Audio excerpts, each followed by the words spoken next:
kukaribisha serikali waje tukae na sisi tuzungumze, lakini wajue sisi tuna nyumba yetu na tuna kiongozi wetu.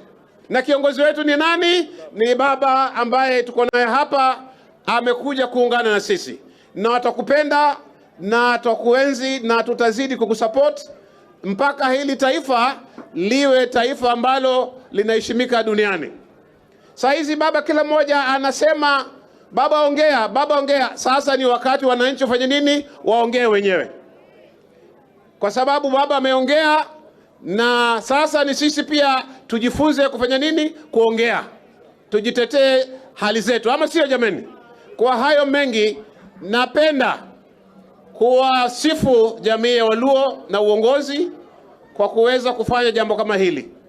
Mwisho kabisa, Jumapili inayokuja tutakuwa na harambee kubwa ya wana Ramogi pale Changamwe Refinery Grounds.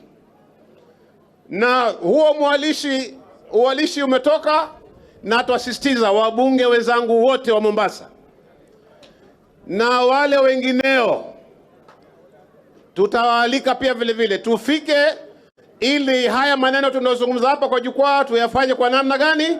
Kwa vitendo. Tusaidie hii jamii iweze kutekeleza ndoto zao za mambo ya maendeleo. Na chairman wa Ramogi yuko hapa. Kwa wapi bwana chairman wa Ramogi? Kuja hapa. Huyo ndio chairman wetu, anaitwa Ismail Ochola. Amekaa na Wajaluo miaka yote hiyo na amewaweka pamoja na wanafanya kazi pamoja. Anawaalika harambee siku ya Jumapili ijayo tarehe 12 pale Refinery Ground.